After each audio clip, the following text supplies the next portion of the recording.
आप सभी का फिर से हमारे चैनल पर स्वागत है और एक नया प्रोजेक्ट जो कि हमारा विद्यांजलि है, ये शिक्षा मंत्रालय भारत सरकार के द्वारा स्कूल शिक्षा और साक्षरता विभाग में चलाया जा रहा है।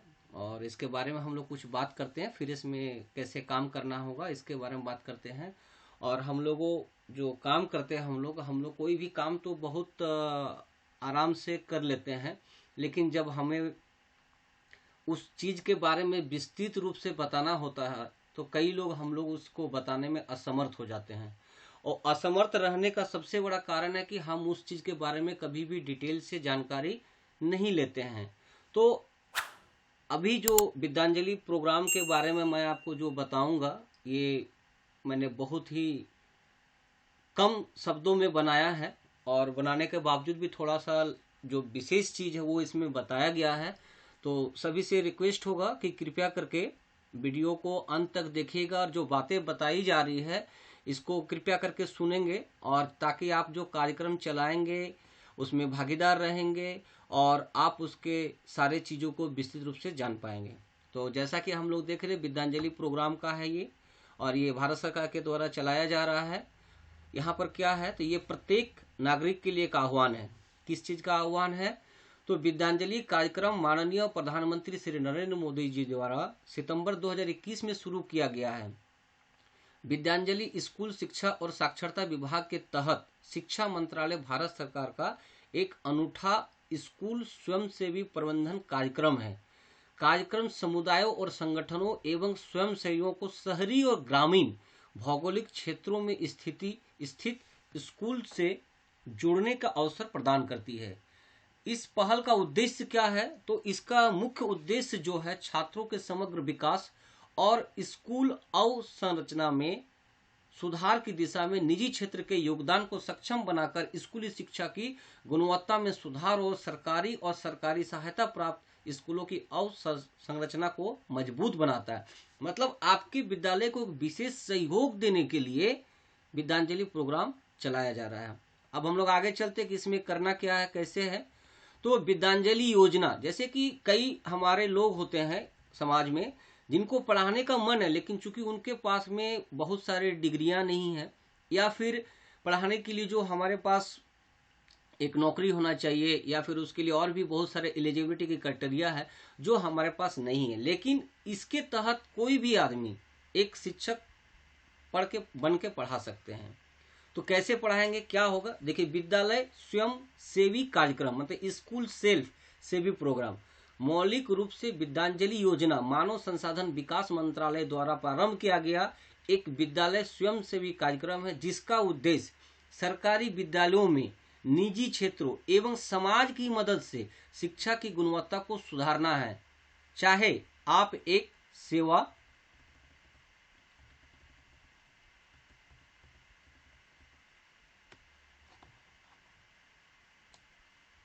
चाहे आप एक सेवानिवृत्त सरकारी कर्मचारी हो, एनआरआई हो, सेना से संबंधित व्यक्ति हो, अथवा चाहे आप गृहिणी हो, यह कार्यक्रम आपको किसी भी सरकारी विद्यालय में आपका मनचाहा विषय पढ़ाने की अनुमति देता है। ठीक है, मतलब अगर आपके पास किसी भी विषय का बहुत अच्छा ज्ञान है और आप चाहते हैं कि हम इस ज्ञान को बच्चों में बांटे, आपके यहाँ का कोई लड़का हो सकता है, कोई स्टूडेंट हो सकता है, घर का कोई मेंबर हो सकता है जिनको किसी सब्जेक्ट में, बहुत सारे सब्जेक्ट्स हैं जिनमें उनको अच्छा नॉलेज है और वो चाहते हैं कि इस नॉलेज को हम दें, तो वो अपना इस ज्ञान को अपने संबंधित विद्यालय में दे सकते हैं। और देखिए यहाँ पर और आगे हम लोग आते हैं, तो स्वयंसेवी कौन हो सकता है? भारत के नागरिक, एनआरआई या भारतीय मूल के नागरिक, सेवारत एवं सेवानिवृत्त शिक्षक। बहुत सारे हमारे शिक्षक सेवानिवृत्त होने के उपरांत भी पढ़ाना चाहते हैं, तो वहां पर ये इसका बेनिफिट ले सकते हैं।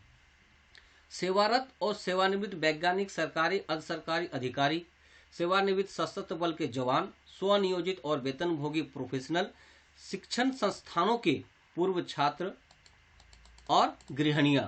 ठीक है, और भारत में पंजीकृत संगठन, संस्था, कंपनी, समूह, ये लोग जो है आपके विद्यालय में पढ़ा सकते हैं। और पढ़ा के उनके पास जो ज्ञान है, उनके पास जो बुद्धि है, उनके पास जो टेक्निक होगा, वो अपने बच्चों को वो बताएंगे।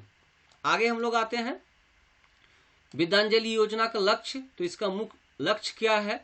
तो हमारे देश के हमारे देश में सरकारी प्राथमिक विद्यालयों, शालाओं मतलब विद्यालयों होता है, में शिक्षा की गुणवत्ता का क्या स्तर है, यह बात किसी से भी छुपी नहीं। देखिए, बहुत ही कटु सत्य बताया जा रहा है और देश में ऐसे लोगों की कमी नहीं जो लंबे समय से इस स्तर को सुधारने के लिए सरकार को आवेदन कर रहे हैं, साथ ही इस शिक्षण कार्य में अपना योगदान की भी इच्छा रखते हैं। ऐसे लोगों के हमारे भारत में कमी नहीं है और अतः सरकार ने इन लोगों की प्रार्थना सुनी और ऐसी योजना बनाई। यह योजना इस प्रकार बनाई गई कि यह स्वयंसेवी लोगों को उन विद्यालयों से, शालाओं लिखा हुआ, उन विद्यालयों से जोड़े जहां इनके कार्यों की आवश्यकता सर्वाधिक है। इस योजना के अंतर्गत उन क्षेत्रों को शामिल किया गया है जहां शिक्षा की अधिक जरूरत है, उन्हें सामर्थ्यवान बनाने का प्रयास किया जाना ज्यादा जरूरी है। अब हम आते हैं कि विद्यांजलि योजना का मुख्य बात क्या है। तो विद्यांजलि योजना की मुख्य बातें, विद्यांजलि योजना की कुछ मुख्य बातें जो इसे खास बनाती है। उदाहरण के तौर पर योग्यता, ठीक है, इस योजना में हिस्सा लेने के लिए योग्यता का कठोर मापदंड नहीं है, जैसा कि हमने पहले ही बताया था, ठीक है। इसके लिए आपको बहुत सारी चीजों की जरूरत नहीं है, जैसा कि नियमित सरकारी शिक्षकों की नियुक्ति के लिए होता है। एक सरकारी शिक्षक को जब हम लोग नियुक्त करते हैं उसके लिए बहुत सारी प्रक्रियाएं होती है, बहुत सारी एलिजिबिलिटी होती है, जिससे आपको नहीं गुजरना होगा। नियमित शिक्षकों की भर्ती पर कोई असर नहीं, मतलब इस कार्य से नियमित शिक्षकों की भर्ती पर कोई असर नहीं पड़ेगा, क्योंकि इस योजना के अंतर्गत लोग अपनी इच्छा से स्वयं सेवक के रूप में कार्य करते हैं, परंतु इससे नियमित शिक्षकों की भर्ती पर कोई असर नहीं पड़ेगा। सरकार द्वारा यह पहले ही स्पष्ट किया जा चुका है कि कक्षा के पाठ्यक्रम को पूरा कराने की जिम्मेदारी नियमित शिक्षकों की ही होगी। इस कार्य के लिए इस योजना द्वारा जुड़े स्वयंसेवी शिक्षक जिम्मेदार नहीं होंगे, मतलब जो आदमी जुड़ेंगे उसकी कोई बहुत ज्यादा ये नहीं होगी। इस योजना में जुड़े स्वयंसेवी शिक्षक नियमित शिक्षकों के साथ ही काम करते हैं, परंतु वे नियमित शिक्षकों का प्रतिस्थापन नहीं है। विषय एवं विद्यालय की स्वतंत्रता, इसमें क्या है, तो इस योजना के अंतर्गत कार्यरत स्वयंसेवी शिक्षक मनचाहे विद्यालय में अपने रुचि का विषय पढ़ा सकते हैं और अपने सुविधा के अनुसार इन्हें विद्यालय और विषय चुनने की स्वतंत्रता होती है। इन विशेषताओं को देखते हुए यह कहा जा सकता है कि लोगों को इस योजना से जुड़ने में कोई परेशानी नहीं होगी और वे अपनी सेवाएं आसानी से दे पाएंगे। अब क्या है, विद्यांजलि योजना को लागू करना। भारत सरकार द्वारा इस योजना को 21 जिलों में 2200 सरकारी विद्यालयों में लागू किया जा चुका है। इस कार्यक्रम में प्राथमिक शिक्षा जो कि कक्षा 1 से 8 तक होती है को शामिल किया गया है। वो विद्यालय जो इस कार्यक्रम में हिस्सा लेना चाहते उन्हें निम्नलिखित मूलभूत आवश्यकताओं को पूर्ण करना होगा, तभी वे इस कार्यक्रम में भाग ले सकेंगे। इसके लिए क्या है, विद्यालय एक पक्की इमारत में हो और उसमें बच्चों के लिए प्रसाधन सुविधा हो, ये सभी स्कूलों में। इंटरनेट की सुविधा होनी चाहिए, आजकल ऐसा कोई विद्यालय नहीं है जहां इंटरनेट नहीं है। पूर्णकाली प्रधानाध्यापक हो और अगर कन्याशाला यानी कि लड़कियों की अगर विद्यालय है और सह शिक्षा को एजुकेशनल प्रणाली है तो वहां कम से कम एक महिला शिक्षक अवश्य होना चाहिए। आगे हम आते हैं, विद्यांजलि योजना में शामिल होने हेतु स्वयंसेवी में आवश्यक योग्यता, ठीक है। विद्यांजलि योजना स्वयंसेवी कौन बन सकता है, विद्यांजलि योजना में शामिल होने होते बहुत कठोर नियम या अतिरिक्त योग्यता की आवश्यकता नहीं है। सरकार द्वारा बस यह देखा जाता है कि वह स्वयंसेवी अपने विषय में पारंगत हो, अतः इस हेतु निम्न योग्यता देखी जाती है। जैसे कि कोई गृहिणी है तो उनका एजुकेशन कहाँ तक है, उच्च शिक्षा हो या फिर और भी ज्यादा हुई हो सकता है। भारतीय प्रवासी के लोग, ठीक है, सेवानिवृत्त पेशेवर व्यक्ति स्नातक हो, NRI OCI कार्ड हो, और भी बहुत सारी चीज है जो आपको आगे पता चलेगा। उपरोक्त वर्णन से यह तो स्पष्ट हो जाता है कि इसमें बहुत से लोग जुड़े हैं अथवा जुड़ सकते हैं जिन्हें ग्रामीण लोगों से लेकर NRI तक शामिल है, और इसकी सूची तो अंतहीन है। इस कार्यक्रम का क्षेत्र बहुत ही विशाल है जो विभिन्न प्रकार के लोगों को आपस में जोड़ता है, ठीक है। अब हम लोग आते हैं कि विद्यांजलि योजना से किस प्रकार जुड़ा जा सकता है। सबसे मेन बात तो यही है कि हमको जुड़ना कैसे है। तो इसके लिए आपको जुड़ने का बहुत ही आसान तरीका है। अगर आप उपरोक्त वर्णित योग्यता रखते हैं और इस प्रोग्राम द्वारा अपनी सेवाएं देने के इच्छुक हैं तो आप अग्रलिखित चरणों में आवेदन कर इस योजना से जुड़ सकते हैं। जैसे कि आपका यहाँ पर पोर्टल दिख रहा होगा, https://vidyanjali.education.gov.in पोर्टल पर लॉगिन करें। अगर आप इस पर रजिस्टर्ड नहीं है तो पहले स्वयं को रजिस्टर करें, ठीक है। ये आपका जो टीचर पढ़ाएंगे उनके लिए, जो स्वयंसेवी संस्था के पढ़ाएंगे, लेकिन अगर हमारा विद्यालय है तो हमारे विद्यालय को भी उसमें रजिस्टर होना पड़ेगा। आपके क्षेत्र में जिन विद्यालयों में स्वयंसेवी शिक्षकों की जरूरत होगी वे इस पोर्टल पर दिखाई देंगे। आप इनमें से अपनी सुविधा अनुसार विद्यालय का चयन कर सकते हैं। ये उसके लिए है जो पढ़ाएंगे, ठीक है। और विद्यालय में जो है वो आपको अपना आईडी बनाना होगा, जिसके बारे में हम आगे बताएंगे। विद्यांजलि योजना में चयन प्रक्रिया क्या है, आपके द्वारा जमा किए गए आवेदन जो कि आपका ऑनलाइन होगा, बीओ ब्लॉक एजुकेशन ऑफिसर देखेंगे और यह ऑफिसर उस क्षेत्र का होगा जहां विद्यालय स्थित है। बीईओ तथा पाठशाला प्रधानाध्यापक आवेदन पर विचार करने के पश्चात आपको एक स्वयंसेवी शिक्षक के रूप में वहां पढ़ाने की अनुमति दे सकते हैं। इस प्रकार चयन होने पर उस स्वयंसेवी शिक्षक को कम से कम 12 दिन पढ़ाना होगा। अब ये 12 दिन चाहे वो लगातार पढ़ाकर 2 हफ्तों में पूरा करे अथवा हर हफ्ते में 1 दिन पढ़ाकर इसे 12 हफ्तों में पूरा करे, यह पूर्णतः उस स्वयंसेवी शिक्षक की इच्छा और सुविधा पर निर्भर करता है। इन 12 हफ्तों के बाद वो फिर से ऑनलाइन आवेदन करके अपनी सेवाओं का समय बढ़ाने की मांग कर सकता है। विद्यांजलि योजना में स्वयंसेवी शिक्षकों की जिम्मेदारी, चूंकि यह योजना सेवा भाव को ध्यान में रखते हुए, विशेष बात जो है कि चूंकि यह योजना सेवा भाव को ध्यान में रखते हुए बनाई गई है, इसके लिए स्वयं सेवकों को किसी भी प्रकार से आर्थिक रूप से कोई भुगतान नहीं किया जाता है, बल्कि उनकी जिम्मेदारियां हैं जिनमें बच्चों को शिक्षित करने के साथ ही उन्हें सभी या निम्न में से कोई भी विषय में अपनी रुचि के अनुसार बच्चों को ज्ञान देना होता है।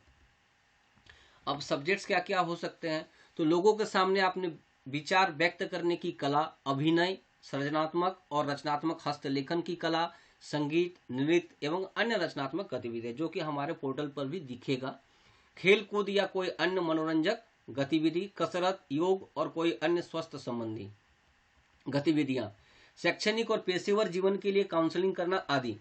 अब विद्यांजलि योजना का लाभ क्या है, ऐसे लोग जो विभिन्न शैक्षणिक योग्यता रखते हैं और अन्य क्षेत्रों में भी जानकारी देने का सेवा भाव से तत्पर हैं, इस प्रकार के लोगों द्वारा बच्चों को विविध क्षेत्रों का ज्ञान उपलब्ध कराना ये देश के विकास में एक महत्वपूर्ण चरण साबित होगा। क्योंकि इस योजना में लोग स्वयं सेवक के रूप में जुड़ते हैं और अतः विद्यालयों एवं सरकार पर बिना आर्थिक रूप के भार बढ़ाए बच्चों में अनेक हुनर को विकसित किए जा सकते हैं और उनके व्यक्तित्व को निखारा जा सकता है। साथ ही इससे बच्चों में रोजगार में मददगार शिक्षा देकर उनके भविष्य को भी उज्जवल बनाने का प्रयास किया जा सकता है। कहने का मतलब है कि अभी हमारे जितने भी विद्यालय हैं, अगर अपना विद्यालय कोई भी इस तरह की सुविधा का लाभ लेना चाहते हैं तो उसके लिए उनको जो विद्यांजलि का जो हमारा पोर्टल है उस पोर्टल पर आपको लॉगिन होना पड़ेगा। और जो कि हम इसको आगे चरण में आपको बता रहे कि आप अपने विद्यालय को कैसे उसमें रजिस्टर करेंगे, और रजिस्टर करने के साथ ही आपको जो सरकार द्वारा व्यवस्था दिया जा रहा है उसमें आपको बच्चों को पढ़ाने के लिए या कोई भी स्पेशल, उसमें बहुत सारे हमारे इंडिकेटर्स दिए हुए हैं, बहुत सारे फैसिलिटीज के नाम है। आप उनको जो बच्चा को, जैसे कि मान लीजिए कि मेरा एक विद्यालय जो चाहता है कि हमारे यहाँ 5 बच्चे ऐसे हैं जिनको पेंटिंग बहुत पसंद है और ये अच्छा पेंटिंग करते हैं, तो हमको चाहिए कि इसके लिए एक ऐसा कोई टीचर चाहिए जो बिना कॉस्ट के, पहले ही इसमें कहा गया कि सेवा भाव से बिना कॉस्ट के आपके बच्चों को शिक्षा दे दे। तो आपने क्या किया, आपने पोर्टल पे गए, पोर्टल पे चूंकि आपका लॉगिन अगर किया हुआ तो सही है, नहीं तो अपने विद्यालय को रजिस्टर्ड किए और रजिस्टर करने के बाद आपको जो रिक्वायरमेंट आपने वहाँ पर एक फुलफिल किया कि हमारा विद्यालय ये है, हमको पेंटिंग का शिक्षक चाहिए जो कम से कम हमारा ग्रेजुएट होना चाहिए, जो कि हमारा पेंटिंग में अहर्ता अच्छी रखता हो, और इस तरह से जो भी अपना है उसमें भरे और उसको भरने के बाद आपने सबमिट कर दिया। जैसे ही आप सबमिट करेंगे, जो भी हमारे स्वयंसेवी संस्था से जुड़े हुए होंगे या जो भी व्यक्ति उसमें रजिस्टर्ड होंगे वो उसको देखेंगे और देखने के साथ में ही वो आपके विद्यालय में आकर पढ़ाएंगे। ऐसा जरूरी नहीं कि वो पढ़ाने वाला व्यक्ति आपके विद्यालय से बहुत दूर का हो, वो आपके विद्यालय के बगल का भी हो सकता है, क्योंकि जो भी आदमी चूंकि सेवा भाव से जुड़ रहा है उसके लिए वो किसी प्रकार का कॉस्ट नहीं ले रहा है, तो वो भी कोशिश करेंगे व्यक्ति कि हमारे सामने में हो तो ज़्यादा अच्छा है। प्लस वो अपने इच्छानुसार किसी भी विद्यालय में अपने योगदान करके उस व्यवस्था को सुचारू रूप से चला सकते हैं। तो चलिए अब हम लोग आगे देखते हैं कि हम किस तरह से पोर्टल पर इस काम को करेंगे और कैसे हम अपने आप को रजिस्टर करेंगे।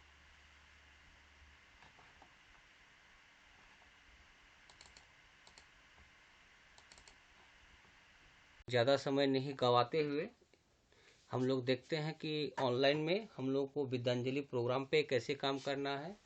तो जैसा कि हम लोग जान रहे हैं कि इसका काम हम लोग या तो ब्राउज़र के पोर्टल पे काम करेंगे और या फिर हम अपने मोबाइल ऐप पे काम करेंगे। तो चलिए हम लोग अभी देखते हैं कि मोबाइल के ब्राउज़र पे कैसे काम करेंगे, इसका साइट क्या है।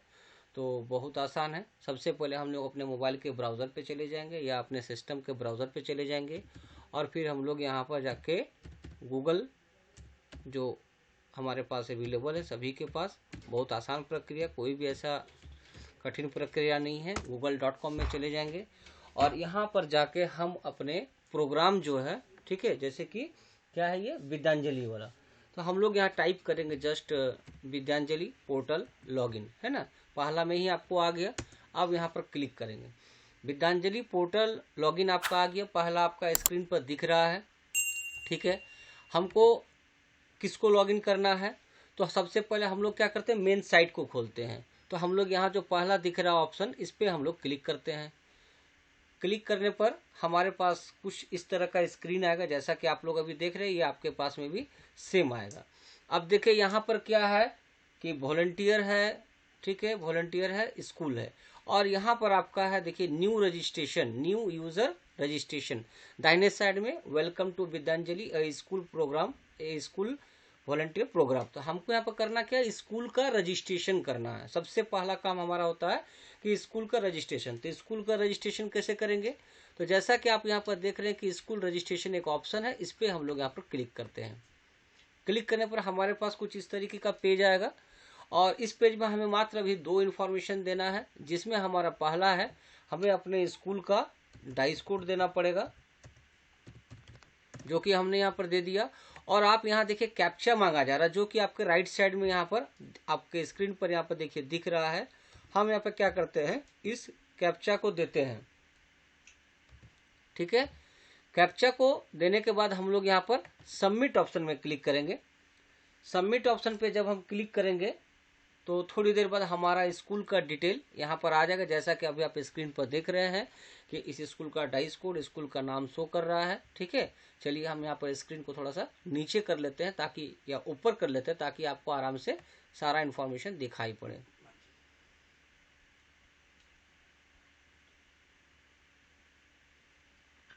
तो जैसा कि अभी आप देख पा रहे हैं यहाँ पर स्कूल का डिटेल आ गया, जिसमें कि स्कूल का डाइस कोड है, स्कूल का नाम है। ठीक है, अगर आप पूरा इन्फॉर्मेशन और देखना चाहते हैं तो यहाँ पर क्लिक करें, पूरा यहाँ पर दिखेगा कहाँ का स्कूल है, क्या है, किस क्लास से किस क्लास तक अवेलेबिलिटी है।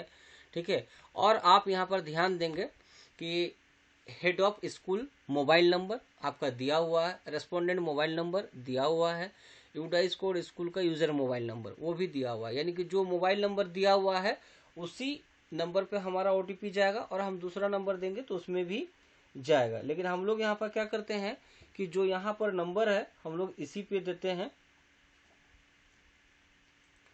नंबर हमारा है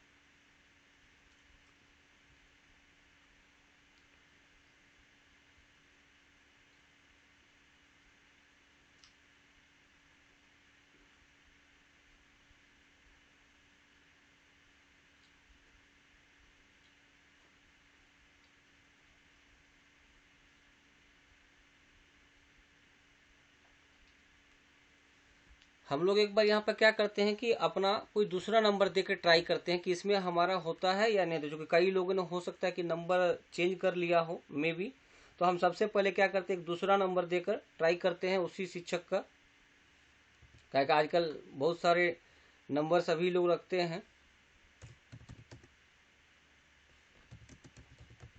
और यहाँ पर हमें स्कूल का मेल आईडी देना होगा, अगर स्कूल का मेल आईडी होगा तो स्कूल का मेल आईडी देंगे, अन्यथा की स्थिति में जो आपके एचएम है, एचएम अपना ईमेल आईडी यहाँ पर देंगे। ठीक है, और देने के बाद हम लोग यहाँ पर गेट ओटीपी करते हैं। ठीक है, गेट ओटीपी जब करेंगे तो एक मैसेज जाएगा, लेकिन आप यहाँ पर देखिए कि यहाँ पर लिखा हुआ combination of mobile number and UDISE code not correct, मतलब आपके यूडाइस कोड से जो नंबर दिया गया है वो नंबर आपका ये यहाँ पर रिलेट नहीं करता, जिसके चलते ये नहीं हो सकता है। ठीक है, तो हमें जो है वो मोबाइल नंबर देना होगा। यहाँ पर देखिए लिखा हुआ है ना यहाँ पर। तो हम लोग क्या करेंगे, हमको अपना वो नंबर देना होगा जो हमारा डाइस में या फिर जो हमारा यहाँ पर दिख रहा है। ठीक है,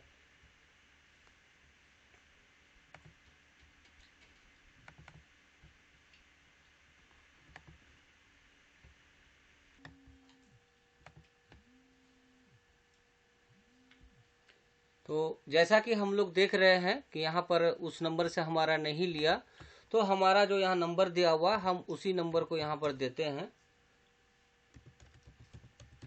ये नंबर हमने दिया और फिर हम यहाँ पर गेट ओटीपी करते हैं। ठीक है, अब देखिए जैसे ही हमने गेट ओटीपी किया तो हमारे पास यहाँ पर मैसेज आ गया कि ओटीपी यानी कि 1 time password has been sent to your mobile number इतना, you may resend OTP in 1 इतना मिनट बाद। ठीक है, तो कहने का मतलब है कि हमारा जो मैसेज है वो हमारा चला गया ओटीपी, और हमारे पास यहाँ पर इंटर योर ओटीपी का ऑप्शन आ गया, यानी कि ओटीपी हमारा अब जा चुका है। यानी यहाँ एक चीज कंफर्म हो गया कि अगर हम दूसरा नंबर देंगे तो उसमें हमारा ओटीपी नहीं जाएगा, जो हमारा यहाँ पर रजिस्टर्ड मोबाइल नंबर है उसी में हमारा ओटीपी जाएगा। और अगर इस प्रकार की समस्या अगर आपके साथ में होती है कि आप जो नंबर दे रहे हैं वो नंबर या शायद आपका जो डाइस में दिया हुआ नंबर ये नहीं है, तो आप अपने विभाग के MIS कोऑर्डिनेटर से भेंट कर सकते हैं और उसके बाद वहाँ पर आप उस डेटा को सुधार करवा सकते हैं। तो हम लोग ओटीपी आने का इंतजार करते हैं कि ओटीपी आ जाए, और तब तक अगर आपने हमारे चैनल को सब्सक्राइब नहीं किया है तो प्लीज़ हमारे चैनल को लाइक करें, सब्सक्राइब करें, शेयर करें, ताकि ज़्यादा से ज़्यादा लोग इस सूचनाओं से लाभान्वित हो सके।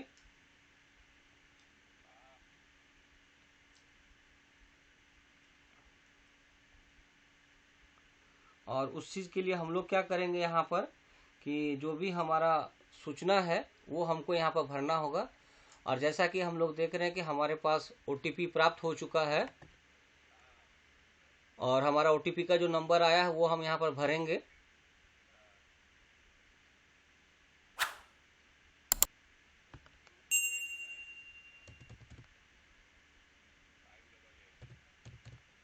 पाँच डिजिट का है, 6 डिजिट का है। चलिए, हमको ओटीपी मिल गया। ओटीपी मिलने के बाद हम यहाँ पर क्या करेंगे, वेरीफाई पे क्लिक करेंगे। जैसे ही हम वेरीफाई पे क्लिक करेंगे, अब क्या हुआ, requesting for onboarding is successfully submitted, now you can log in into Vidyanjali through mobile number इतना से। अब आप इस मोबाइल नंबर से आप यहाँ पर लॉग इन हो सकते हैं। चलिए, अब हम यहाँ पर लॉग इन होने का कोशिश करते हैं और देखते हैं कि क्या आता है। तो जैसा कि आप यहाँ पर स्क्रीन पर देख रहे हैं कि लॉगिन का ऑप्शन आ गया, हम यहाँ पर लॉगिन पे चले जाते हैं। लॉगिन पर जाने के बाद क्या करेंगे, यहाँ देखिए स्कूल दिख रहा है, और हम यहाँ पर क्या करेंगे, अपना जो मोबाइल नंबर है वो यहाँ पर देंगे और जो हमें पासवर्ड मिला है वो हम यहाँ पर देंगे।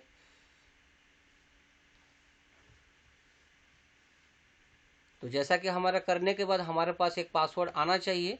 तो अगर हमारे पास पासवर्ड आ गया है तो उस पासवर्ड को हम लोग लेंगे।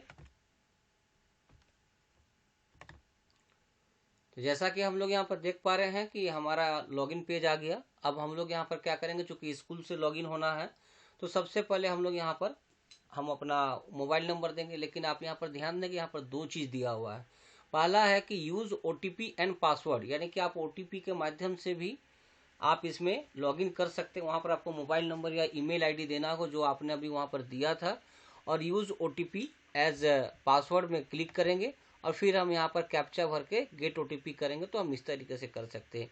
एक दूसरा तरीका है, ठीक है, वो भी मैं आपको बता दे रहा हूँ। जैसा कि आप यहाँ पर देख पा रहे हैं, यहाँ पर स्कूल है, स्कूल पर हम लोग क्लिक करते हैं और यहाँ पर हम लोग फॉरगेट या जनरेट पासवर्ड करते हैं। ठीक है, अब फॉरगेट या जनरेट पासवर्ड में क्या होगा कि हमारे पास ये मोबाइल नंबर है। ठीक है, मोबाइल नंबर हमारा ये हो जाएगा, जो भी नंबर है हम यहाँ पर दे देंगे। ठीक है, और यहाँ पर हम अपना ईमेल आईडी देंगे और यहाँ पर हम कैप्चा देंगे। ठीक है, उसके बाद जब हम लोग सेंड लिंक करेंगे तो हमारे ईमेल आईडी पे एक लिंक जाएगा जिसके माध्यम से हम अपना पासवर्ड को क्रिएट कर सकते हैं। लेकिन चूंकि हम लोग काम को आसान करना चाहते हैं, हो सकता है कि इस प्रोसेस में कई लोग काम नहीं कर सके, तो उसके लिए हमको सबसे आसान लगता है कि हमारा पहला प्रक्रिया जो था वो हमारा ज़्यादा आसान था। ठीक है, तो हम लोग क्या करते हैं, यहाँ पर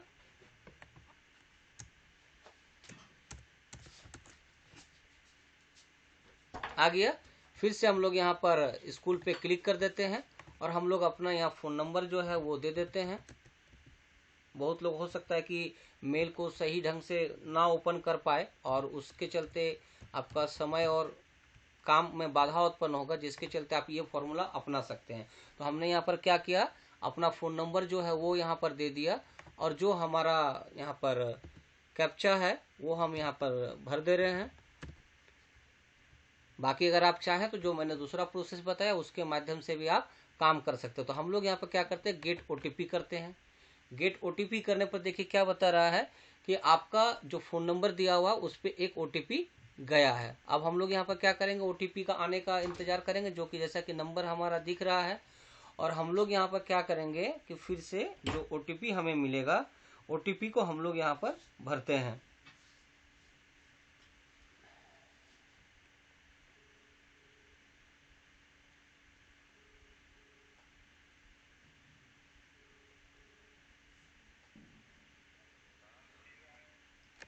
तो जैसा कि हम लोग देख रहे हैं हमारे मोबाइल पे ओटीपी आ चुका है और हम लोग ओटीपी को यहाँ पर भरते हैं।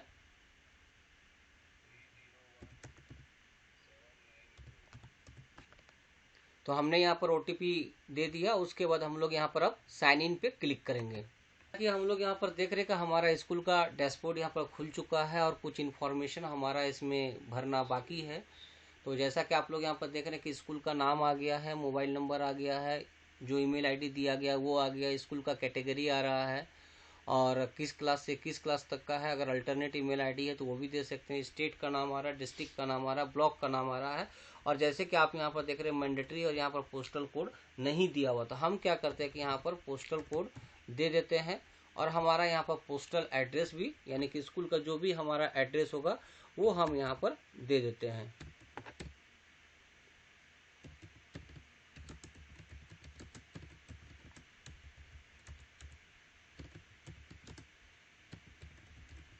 और इसको भरने के बाद हम लोग यहाँ पर क्या करेंगे, सबमिट पे क्लिक कर देंगे।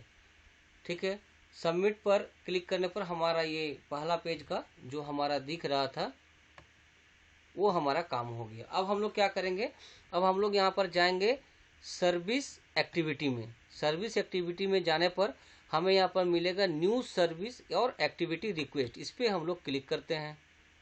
इस एक्टिविटी में क्लिक करने पर हमारे पास ये पेज खुल गया। हम लोग यहाँ से क्या सर्विस ले सकते हैं, तो सर्विस एक्टिविटी कैटेगरी है, हम लोग यहाँ पर क्लिक करेंगे और क्लिक करके हम लोग यहाँ पर क्या करेंगे, जेनरिक लेवल एक्टिविटीज़ पे क्लिक करेंगे। और जब हम इसको सिलेक्ट करेंगे तो फिर उसके दाहिने में देखेंगे सर्विस एक्टिविटी नेम है। सर्विस एक्टिविटी नेम पे जब क्लिक करेंगे तो हमारे पास यहाँ पर देखिए इन्फॉर्मेशन मांगा जा रहा है कि आप बच्चे को क्या पढ़ाना चाहते हैं या बच्चे को कौन सा क्लासेस के लिए आप स्पेशल रिक्वायरमेंट खोज रहे हैं। उसमें हमारा है adult education, mentoring of gifted oblique talented children, support for preparation for entrance examination and competitors, preparing story books, graphic novels, mentoring student for career counseling, assistant for children with special needs, subject assistant, teaching art and craft, teaching yoga, sports, teaching languages और teaching vocational skills. तो चलिए हम यहाँ पर चाहते हैं कि बच्चा को जो है हम टीचिंग योगा स्पोर्ट्स देना चाहते हैं। Very good. अब यहाँ पर आपसे पूछा जा रहा है क्लासेस ऑब्लिक ग्रेड। ठीक है, किस क्लास को आप देना चाहते हैं। अगर आपका ज़्यादा क्लासेस है तो 1 to 5, 6 to 8, 1 to 8 ऐसा होगा। तो हमारा ये स्कूल चूँकि 1 to 5 है तो हम लोग यहाँ पर प्राइमरी 1 to 5 ले लिए। ठीक है, अब हमारे पास क्या पूछ रहा है कि सर्विस एक्टिविटी को आप कैसे लेना चाहते हैं, रेगुलर या वन टाइम। तो चलिए मैं रेगुलर लेना चाहता हूं, तो हमने यहाँ पर अपने विद्यालय के लिए इसको रेगुलर चॉइस किया। अब रिक्वायर्ड स्पेशलाइजेशन, इसके लिए उसका रिक्वायर्ड क्या होना चाहिए, आप कौन सा आदमी लेना चाह रहे हैं, उस आदमी का क्वालिफिकेशन क्या होना चाहिए। जैसे कि हायर सेकेंडरी होना चाहिए, ग्रेजुएट होना चाहिए, पोस्ट ग्रेजुएट होना चाहिए, डॉक्टरेट होना चाहिए या अदर होना चाहिए। तो चलिए हमें रिक्वायरमेंट है कि वो आदमी कम से कम जो है ना ग्रेजुएट होना चाहिए। अब आपका यहाँ पर एक और रिक्वायरमेंट है, जेंडर, मेल चाहते हैं या फीमेल चाहते हैं। जिस तरह के बच्चे हैं आपको लगता है कि हमारा ऐसे आदमी से हम लेना चाहते हैं तो मेल हो या फीमेल जो भी आप पसंद करना चाहे वो आप यहाँ पर सिलेक्ट करके ले सकते हैं। अब यहाँ पर है कि आपका tentative start date of service activity, आप इस एक्टिविटी को कब से स्टार्ट करना चाहते हैं। तो मान लेते हैं कि हमारे पास यहाँ पर जो है हम इसका डेट ले लेते हैं कि हम नेक्स्ट मंथ में स्टार्ट करना चाहते हैं, वो भी हम 5 तारीख से स्टार्ट करना चाहते हैं। तो हमने यहाँ पर डेट लिया। ड्यूरेशन इन डेज, कितने दिन का आप ये ड्यूरेशन चाहते हैं। मान लेते हैं कि हमने यहाँ पर 15 दिन का ड्यूरेशन लिया। Last date of receiving application, ठीक है। अब ये कौन सा डेट रहेगा, तो मान लेते हैं कि आप चूंकि 5 तारीख लिख रहे हो तो आप यहाँ पर 30 तारीख दे दीजिए, ठीक है। आप उससे ज़्यादा भी दे सकते हैं, क्योंकि आपका प्रोग्राम स्टार्ट हो रहा है 5 तारीख को आप चाह रहे हैं, तो उसके पहले आदमी आ जाए तो अच्छा रहेगा। चलिए हमने यहाँ पर 30 तारीख ही सिलेक्ट रखा है। कौन सा, तो 30 दिसंबर हमने सिलेक्ट रखा last date. Details of service activity, इसमें आप क्या चाहते हैं, ठीक है। हम यहाँ पर चाहते हैं कि ये टीचर जो हो वेल एजुकेटेड, ठीक है, होना चाहिए फॉर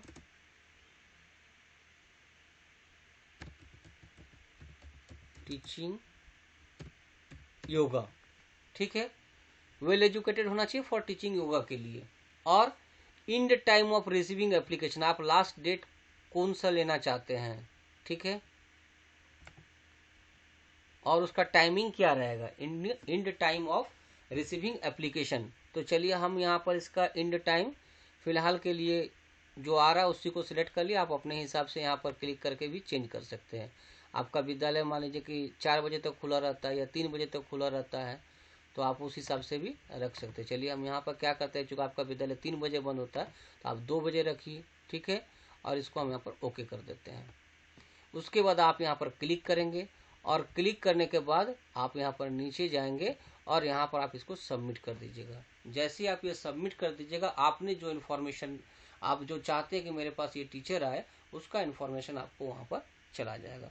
और इस तरीके से आप अपने विद्यालय में बच्चों को देने वाली सुविधाओं को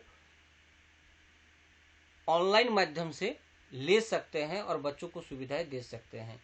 और इसके आगे मैं आपको फिर नेक्स्ट वीडियो में इसके बारे में और डिटेल से बताऊंगा कि आप जो सुविधा ले रहे हैं उसको आप किस तरीके से अपने आप जान सकते हैं कि जो आदमी हमारे पास आ रहा पढ़ाने के लिए उसकी क्या योग्यता है, नहीं है, और आप उसको चाहते हैं नहीं चाहते हैं, क्या नाम है, वो सारा डिटेल आपको पता चल जाएगा। तो चलिए फिलहाल हम आपको यहाँ पर बताएं कि आप अपना स्कूल को किस तरह से रजिस्ट्रेशन कर सकते हैं और जो हम बच्चों को सुविधाएं देनी है उस सुविधा को हम लोग किस तरीके से ले सकते हैं या किस प्रकार की सुविधाएं ले सकते हैं और सुविधा लेने के लिए आपको क्या क्या करना होगा। तो इस तरीके से हम लोग अपने बच्चों को देने वाली सुविधाओं को यहाँ पर ऑनलाइन अपना जो हमारा रिक्वायरमेंट है उसको भर के यहाँ पर देंगे। उसके बाद संबंधित संस्था या आपके सामने के कोई भी पढ़ाने वाले वॉलंटियर या और भी कोई पर्सन जो ये सुविधा देना चाहते हैं आपके विद्यालय को फ्री ऑफ कॉस्ट में, वो दे सकते हैं। तो अगर आपको हमारी ये वीडियो और जानकारी अच्छी लगती है तो प्लीज़ हमारे चैनल को लाइक करें, सब्सक्राइब करें, शेयर करें। साथ ही सभी विद्यालयों को जरूर इस वीडियो को दें ताकि वो इसका लाभ पूर्ण रूप से उठा सके। बहुत बहुत धन्यवाद हमारे वीडियो में अंत तक जुड़े रहने के लिए। Thank you.